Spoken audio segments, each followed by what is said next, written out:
Bonjour tout le monde, c'est Christine de Style Harmonie, soyez les bienvenus. Alors aujourd'hui, je vais vous parler de cette machine qui s'appelle, je vais la tourner dans ce sens-là pour vous, qui s'appelle Big Shot. Voilà, donc c'est une demande de Wanfour qui hésite à acheter cette marque-là ou certainement d'autres marques. Et je pense que ça peut intéresser d'autres personnes qui voudraient investir dans des machines de coupe. En fait, c'est quoi une machine de coupe? Celle-ci est manuelle. Parce qu'il y a une petite manivelle qui est ici.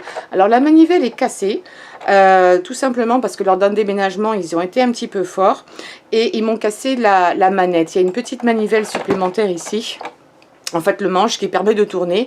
Donc, il n'y est plus. Je vais essayer de la faire réparer. Je ne l'ai toujours pas fait. Mais ça fonctionne très très bien. Alors, à quoi sert cette machine? Tout simplement à venir couper du papier. Ça peut également couper dans du carton pas trop épais. Ça peut également couper du vinyle.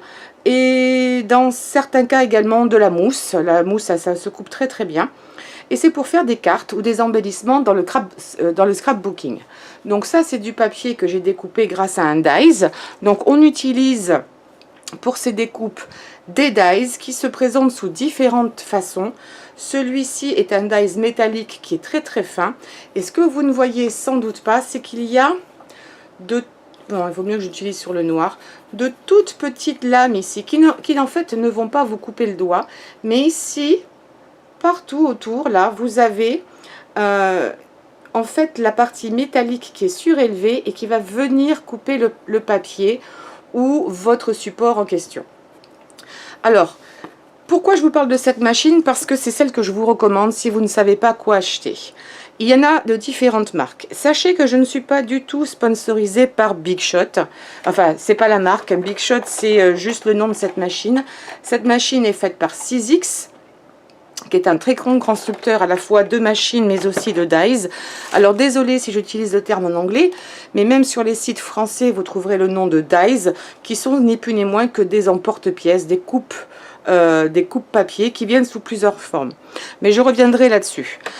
Pourquoi est-ce que je recommande cette machine? Tout simplement parce que cette machine, contrairement à d'autres comme par exemple la Cuttlebug, va couper absolument tout. Va utiliser tous vos dies, c'est-à-dire que quelles que soient les marques, cette machine va prendre aussi bien les marques de Sizzix que d'Aris, que toutes les autres marques, alors que la Cuttlebug ne peut pas utiliser tous ces dies, parce qu'ils sont des fois très épais. Et je vais vous montrer un exemple ici. Ça, c'est un dies, vous voyez, beaucoup plus épais que celui-ci. D'accord, hein, donc c'est énorme. Ça permet évidemment, quand vous avez des dies comme ça, de couper dans quelque chose d'encore plus épais, donc dans du carton plus épais. Là, entre autres, c'est un modèle de Père Noël. Mais la Cuttlebug ne va absolument pas prendre ce type de dies. Et ça ne fonctionnera pas. Également, ça vous permet de faire du gaufrage. Et ça va prendre toutes sortes de classeurs de gaufrage. Donc ici, c'est un classeur de marque Spellbinder. Ici, vous avez du Daris. Je pense que vous arriverez à le voir. Ici, vous avez du Sizzix, mais c'est du Tim Holtz. Donc, cette machine, en fait, pourquoi je vous la recommande? Tout simplement parce qu'elle prend toutes les marques. Quelles que soient les épaisseurs de dies, quelles que soient les largeurs ou les épaisseurs de classeurs de gaufrage, elle va tout faire, alors que la Cuttlebug aura des limitations. Alors, maintenant, comment ça fonctionne? Je vais vous montrer. Donc, cette machine, en général, est livrée dans sa forme la plus simple. Et ça, c'est le modèle le plus petit. Quand je l'ai acheté, il y a au moins 8 ans en arrière, il n'existait que ce modèle. Donc, en fait, ce modèle, au niveau de la plaque de coupe, parce qu'il faut une plaque. Alors, moi, j'ai celle-ci qui est une plaque métallique et que je vous recommande parce que vos dies ici sont tous en général métalliques. Et ça se prend dessus et ça ne tombe pas. Voyez, même si on met un papier, alors attendez, je vais mettre un papier. Donc là, c'est un papier assez épais, un papier cartonné. Je mets mon dies par-dessus et rien ne tombe. Ça, c'est super bien quand vous voulez mettre plein de petites pièces en même temps, faire plein de découpes, éviter que ça ne bouge. Alors, je vois que c'est très lumineux. Je vais essayer 2 secondes de régler ma luminosité. Voilà. Excusez-moi, je pense que ce sera mieux pour vous. Alors, En gros, cette plaque ici, donc cette machine vient avec de toute façon un support qui n'est pas forcément métallique, mais je crois que maintenant ils sont métallisés. Sinon, ça c'est une option. Et cela vient de base également avec deux plaques comme ça en plastique qui vont venir prendre vos dies ou bien vos classeurs de gaufrage en sandwich. Alors là, elles sont particulièrement anciennes, utilisées, réutilisées. Vous voyez, elles sont pourtant propres, mais ça prend la couleur à force un petit peu du papier. Quand ça arrive dans votre paquet tout neuf, c'est totalement transparent et cela ressemble à ça. Alors ici, elle n'est pas, je vais vous montrer plutôt celle-ci qui est transparente. Voilà, celle-ci, vous voyez, est neuve. Je m'en suis pas servie et c'est une très très longue. Je vous expliquerai pourquoi. Celle-ci est très utilisée et surtout celle-ci. Mais ça fonctionne très bien et je les ai toujours pas changées en 8 ans. La seule chose qui se passe de temps en temps, c'est qu'elles se gondolent. Quand elles se gondolent dans un sens, je les passe dans la machine dans l'autre. Mais ça, ce sera peut-être l'objet d'autres vidéos parce qu'on pourrait en parler pendant des heures. Alors, ça vient avec ça de base. Ensuite, vous avez donc des options qui peuvent se mettre dessus. Donc, les options, en l'occurrence, sont des extensions. Donc, vous avez une plaque ici qui est beaucoup plus grande, qui fait presque le double de la première et qui va vous permettre d'utiliser des dies beaucoup plus longs. Donc, ça vient, ça, il faut acheter avec les deux plaques en plastique, hein, qui viennent avec, en acrylique, pour toujours prendre vos dies en sandwich. Et ça va vous permettre d'utiliser ce genre de dies. Ça, c'est un dies qui est très long. Donc, c'est parfaitement adapté avec cette plaque qui est ici. D'accord? Parce que si vous utilisiez un grand dies comme ça pour faire une... Ici, c'est pour faire une sorte de frise. Ça va dépasser et là, vous ne pourrez pas couper. Ça va faire des marques. Mais ça, c'est optionnel parce qu'il y a relativement peu de dies de cette dimension. Même si ils ont tendance à en faire de plus en plus pour vous faire acheter, évidemment, d'autres produits. Alors, il faut savoir que depuis, cette machine a grandi. C'est-à-dire que maintenant, elle existe en Big Shot Plus et Big Shot Pro.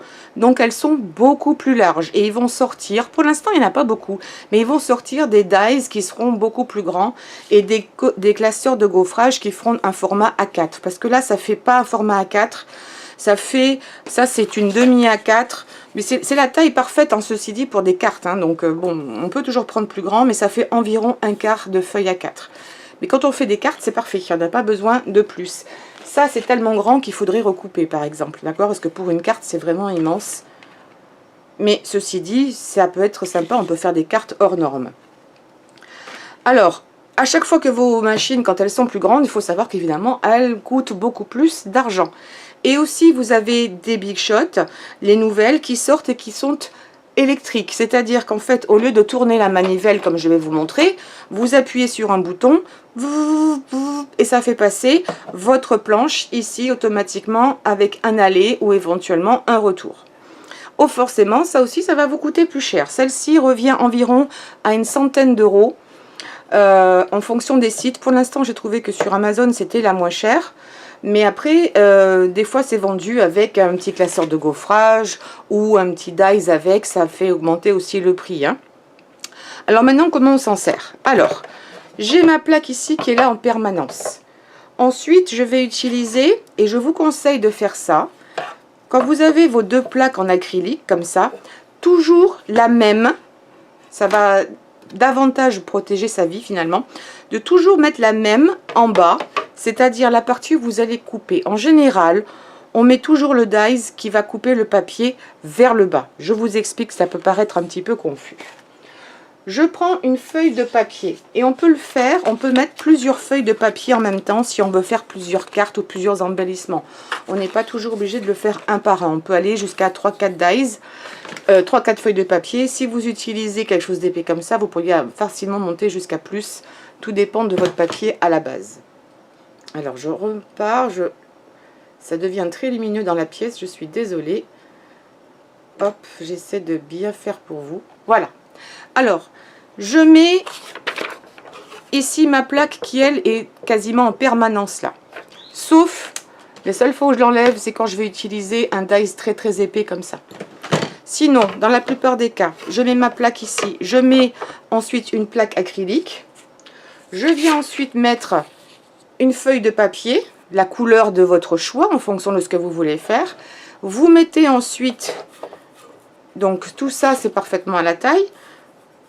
Vous mettez votre dies et là, vous mettez la partie qui coupe vers le bas. C'est beaucoup mieux de la mettre vers le bas que vers le haut, parce que souvent dans ces cas-là, ça ne coupera pas bien.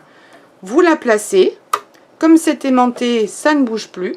Quelquefois, ça peut légèrement bouger de place, c'est à cause de tous les aimants qu'il y a dessous. Mais en général, ça ne bouge plus.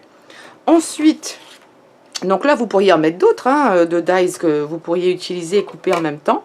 Vous mettez donc votre deuxième plaque acrylique en sandwich. Vous tenez bien l'ensemble ici. Et vous allez commencer à tourner la manivelle pour faire partir ça de l'autre côté. Donc, encore une fois, là, pour moi, c'est moins pratique parce que j'ai... Et ça fait du bruit. Quand ça fait du bruit, c'est tout à fait normal. Au contraire, c'est bon signe. Hop, voilà. Une fois que c'est arrivé de l'autre côté, vous enlevez votre die et vous avez votre papier qui a été coupé. Alors, j'espère que vous allez bien le voir. Je vais enlever donc ma découpe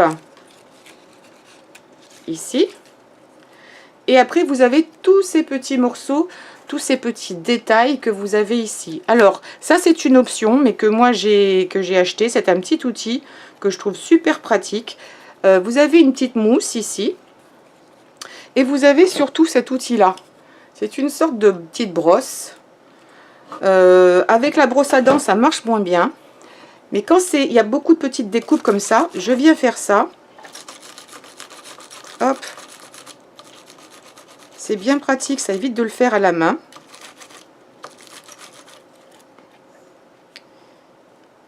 Hop, je vais été un petit peu vite. Et au fur et à mesure, ça va enlever tout ce que j'ai ici à l'intérieur. Peut-être qu'il y en aurait encore un ou deux à faire à la main. Je ne vais pas tous les faire ici. Vous aurez compris le principe. En plus, là, je l'ai fait dans du papier qui n'est pas très épais. Mais ça vous aura découpé votre papier exactement comme ça. Il vaut mieux utiliser un papier plus épais, hein. Là, c'est juste pour un exemple, mais vous voyez, c'est toujours plus sympa de faire dans un papier épais. Là, j'ai fait dans un papier un petit peu plus cartonné. Et donc ça, c'est un outil qui est bien utile et vous le trouvez, c'est pareil, dans la plupart des magasins en ligne, quelquefois dans les magasins physiques, mais c'est super bien. Si vous ne voulez pas acheter la mousse, franchement, ce qui marche aussi, vous prenez une éponge comme ça à gratter. Vous savez, les éponges à récurer, et ça marche aussi bien. D'accord, à un moment donné, je l'avais perdu. J'avais perdu ma petite mousse et je l'ai fait là-dessus. Et ça fonctionnera exactement de la même manière. Il faut que ce soit un petit peu mou juste dessous pour tout enlever. Donc là, j'avais déjà enlevé le principal. Mais en général, ça vient avec la mousse. Si ça ne vient pas avec la mousse, je vous dis, vous pouvez utiliser autre chose. Voilà, donc ça, c'est le principe de base de votre machine qui vient faire de la découpe. Et c'est pas plus compliqué que ça. Si vraiment vous avez des soucis que ça n'a pas bien pris, vous passez un aller et un retour. Vous revenez en arrière quand votre papier est très épais ou si vous avez utilisé plusieurs épaisseurs de papier. Faites au moins 2 passages pour être bien sûr que ça coupe parfaitement bien. Maintenant, pour ce qui est, on va passer à l'exemple des classeurs de gaufrage. Ça, c'est super bien pour donner de la texture à vos cartes par exemple, ou pour du scrapbooking. C'est vraiment bien. Et j'ai une vidéo sur une carte qui va bientôt arriver, où je vais vous montrer justement, j'ai pas fait en détail, mais je vais vous montrer justement l'épaisseur que ça peut avoir. Donc on utilise toujours notre plaque ici. Je vais prendre un petit bout de papier. Donc normalement votre papier, vous le découpez à la taille de votre gaufrage ou à la taille de votre carte. Vous le glissez à l'intérieur. Alors il faut savoir qu'il y a une partie comment dirais-je, creusée et une partie surélevée, c'est ce qui va donner en fait un endroit et un envers, et vous choisirez si vous préférez un côté ou de l'autre. Donc je mets mon papier ici à l'intérieur de mon classeur de gaufrage, je viens le placer ici. Alors de préférence, Cette partie-là qui s'ouvre et qui se referme, vous la mettez dans le sens où vous allez faire tourner votre machine. D'accord? Pas dans ce sens-là, mais bien dans ce sens-là. Ce sera toujours mieux. Au moins pour l'aller. Après, pour le retour, c'est pas grave. Ensuite, vous avez en option, ça ne vient pas avec les machines, des plaques supplémentaires qui justement, parce qu'il y a des classeurs de gaufrage qui sont plus ou moins épais, vous avez des plaques qui viennent avec, alors c'est pas forcément évident de le voir ici, mais avec des épaisseurs différentes qui viennent compenser justement ces plaques ici qui elles sont beaucoup plus épaisses. Donc ça va permettre de quand même partir et de bien imprimer votre papier. Il faut simplement utiliser des plaques différentes. Ça, c'est des options. Si vous ne voulez pas acheter ça, ceci dit, c'est pas excessivement cher. Utilisez des fois des bouts de carton. Vous savez, souvent je vous dis, j'utilise du carton, par exemple, les paquets de purée, les paquets de céréales. Vous en mettez un ou deux et ça compense la pression. Parce que d'une machine à une autre, il y aura peut-être un petit jeu qui soit différent. Donc, une fois que c'est là, pensez à une chose. Il ne faut jamais forcer démesurément. Si une fois que vous avez fait vos différents sandwichs, vous avez vu là j'ai fait un sandwich entre ça et ma plaque du dessous. Si ça ne veut vraiment pas passer du tout, ne forcez pas, vous risquez de casser votre machine ou de bloquer éventuellement ce qui est là. Il faut que ça force, mais sans que vous soyez en train de vous battre avec. Ensuite, là ça va ne pas trop faire de bruit. Ça fait en fait du bruit quand ça tourne. Et pour être sûr, je vais faire un aller-retour. Pour être sûr que ce soit bien pris et que je vais avoir un papier bien imprimé. Et je vais vous montrer. J'enlève mon classeur de gaufrage et voilà ce que ça donne. Donc là, je vais revenir vraiment très très près. Donc ça, c'est ce que je considère comme étant l'endroit. Alors je pense que vous allez le voir si je fais ça. Je vais le mettre sur un fond noir.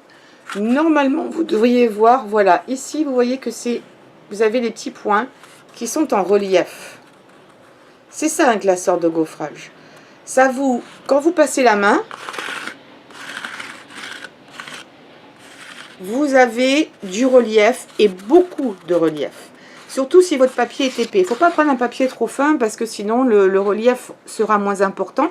Et surtout, ça pourrait déchirer un papier trop fin, type papier d'imprimante.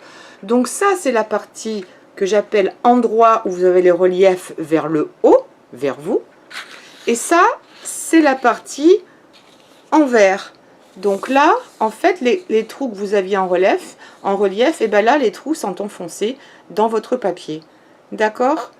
Donc ça, c'est souvent la partie que moi j'aime moins, que je préfère avoir de l'autre côté. En fait, c'est la partie où je vais coller mon papier sur ma carte.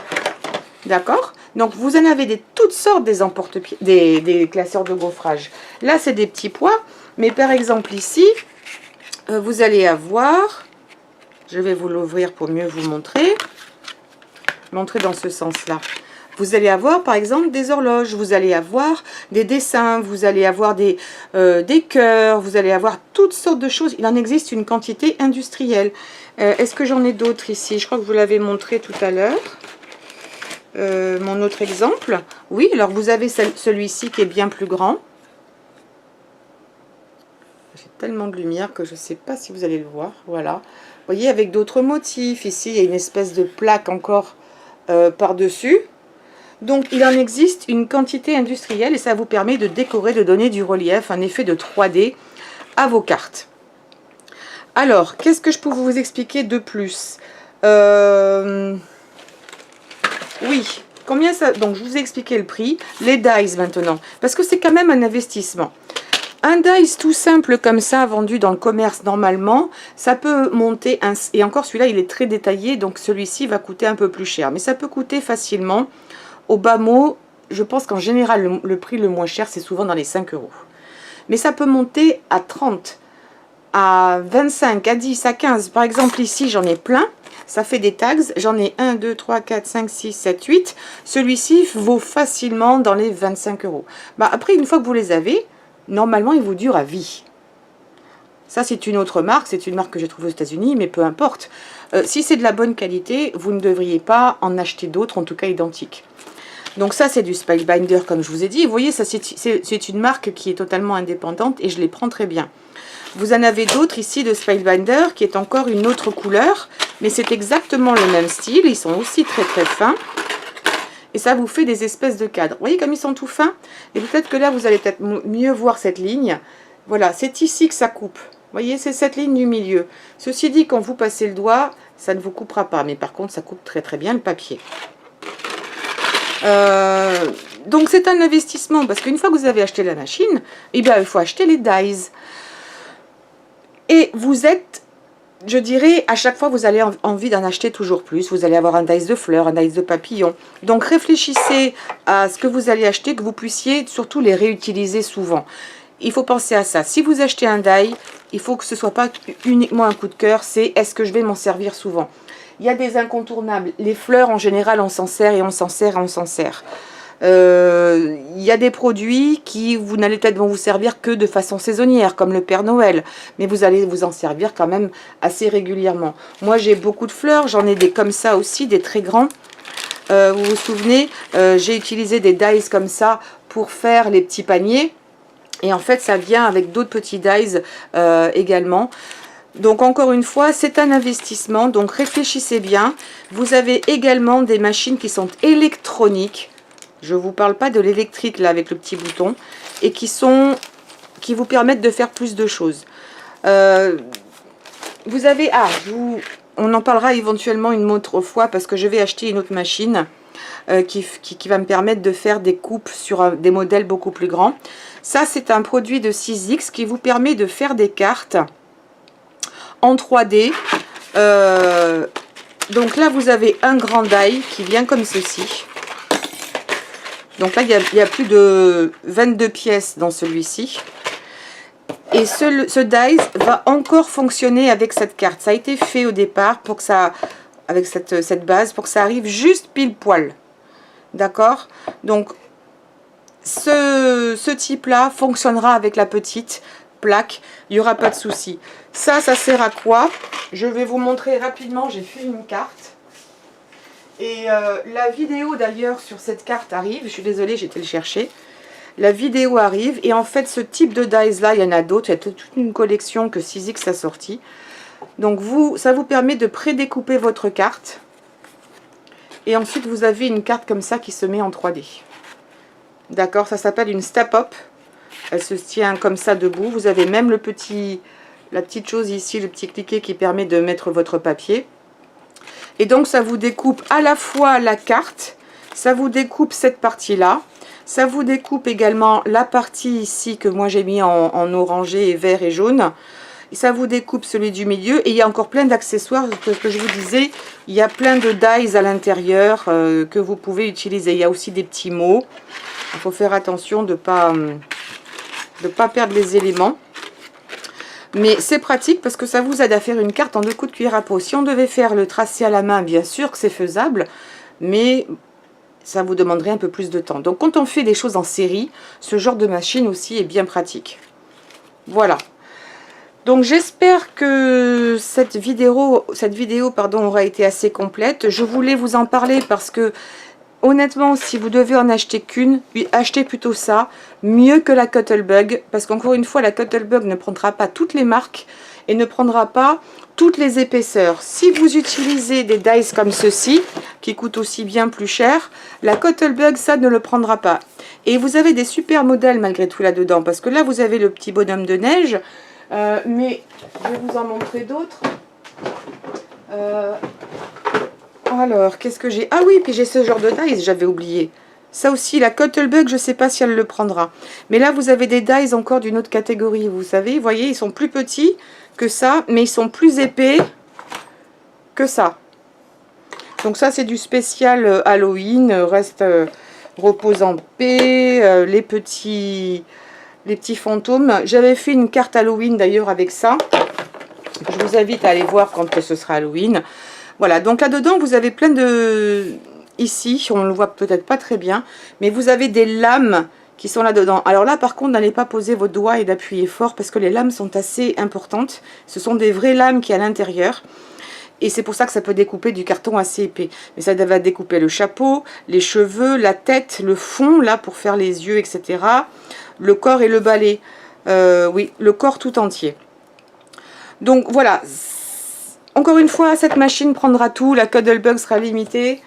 Ça va peut-être vous aider pour vous orienter dans les achats. Après, vous avez encore une fois des machines électroniques. Alors là, je vais essayer de vous la montrer en vitesse. Mais alors là, on change complètement de domaine. Alors, on change complètement de domaine. Mais je vais vous la montrer rapidement. Je suis désolée, elle est pleine de poussière. Je ne pensais pas forcément vous la montrer. Alors, je vais l'ouvrir. Alors, c'est une machine qui s'appelle Cricut. Celle-ci a au moins 9 ans, si ce n'est pas 10. Elle a beaucoup servi, mais c'est une machine, elle n'est pas branchée, mais qui découpe aussi du papier, mais dans des dimensions très grandes. Si vous voulez, avec la Big Shot, vous êtes limité dans la taille de vos dies. C'est-à-dire que vous achetez ce die, ça ne découpera pas plus petit ni plus grand que ce die-là. D'accord? Par contre, ici, ça va pouvoir découper la même forme d'objet, petit ou super grand. Mais une machine comme ça, et surtout sur celle que je vais avoir, c'est un minimum de 5 à 600 €. Alors, avant d'investir dans ce genre de machine, il faut se poser la question de ce que vous allez en faire. Est-ce que vous allez vous en servir souvent? Est-ce que c'est pour juste le plaisir? Est-ce que c'est à niveau professionnel ou autre? Normalement, je vais acheter la mienne d'ici peu de temps. Et il me faudra un petit peu de temps pour la prendre en main parce qu'il y aura un logiciel qui va venir avec. Donc je ne pourrai pas vous faire tout de suite la revue dessus. Sachez qu'il en existe. Vous avez la marque Silhouette aussi qui fait les caméos. Et vous avez un nouveau produit également de Brother qui s'appelle Scan & Cut. C'était au départ la machine que je voulais jusqu'à ce que je découvre que Cricut avait créé un autre produit qui s'appelle la Cricut Maker. Il n'y a quasiment rien en France dessus. Donc je vous ferai probablement une revue, mais ce ne sera pas pour tout de suite, le temps que je la prenne en main. C'est un petit peu, je dirais pas une usine à gaz parce que ce ne serait pas très positif, mais c'est pas forcément destiné aux mêmes personnes. D'accord? Si c'est pour en faire beaucoup, oui, parce que c'est un investissement. Mais d'un autre côté, quand vous voyez que ça, c'est un minimum de 5 à 10 € et que vous en avez 20 ou 40, on peut se poser la question si finalement ça, à terme, ce ne sera pas plus économique. Vous voyez ce que je veux dire? C'est un investissement plus important au départ, mais vous avez la Big Shot qui est au moins à 100 €, plus chaque die à 10, un minimum de 10. Vous en achetez 30, 40 au fur et à mesure. Voilà, à réfléchir. Je ne suis pas en train de vous pousser à la consommation, je vous parle de ce qui existe sur le marché. Et c'est vrai, ça dépendra vraiment de ce que vous en faites. Si c'est de l'occasionnel, ça n'a pas d'intérêt pour vous. Il faut partir sur la Big Shot, quoi qu'il en soit. Ce sera beaucoup mieux, au moins pour démarrer. Et puis vous pouvez toujours voir dans le temps ce qui vous convient. Si vous voulez en faire plus, à ce moment-là, partir sur une machine électronique. Voilà, sachez que je ne pourrai pas faire la revue avant, je pense, le mois de septembre, parce que je vais déménager et que le temps de recevoir la machine et de faire le déménagement, voilà. Et en plus, je reviens en France, donc tout sera dans un container sur un cargo, donc je n'aurai pas mon matériel avant facilement 1 mois et demi, 2 mois, plus le temps de m'installer. Je préfère vous expliquer le pourquoi. Voilà, ça je vais le mettre de côté. Je reviens avec ma Big Shot, c'était juste un petit aparté. Si vous avez des questions, parce qu'il y a tellement de choses à dire que j'espère ne pas avoir été trop brouillon ni avoir oublié des détails, n'hésitez pas, s'il faut je referai la vidéo, ça me pose vraiment pas de problème. Mais voilà, je voulais que vraiment vous orienter vers le meilleur produit.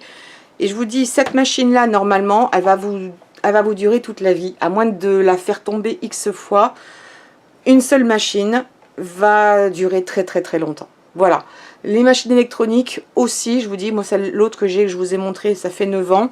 Tout dépend si on s'en occupe ou pas, si on fait un petit peu attention. Mais voilà, s'il n'y en a qu'une que vous devez acheter, c'est plutôt la Big Shot, pas la Cuddlebug, parce qu'elle sera plus limitée. C'est un minimum de 100 €. À Noël, vous pouvez avoir des promos, ou le restant de l'année. Plus les dies, j'en ai beaucoup. J'en ai de toutes sortes que je range dans des petites pochettes comme ça pour les garder tous ensemble. J'ai des formes d'étoiles, j'ai des cercles. Alors là, je ne sais pas combien j'en ai, mais j'ai une quinzaine de cercles de tailles différentes.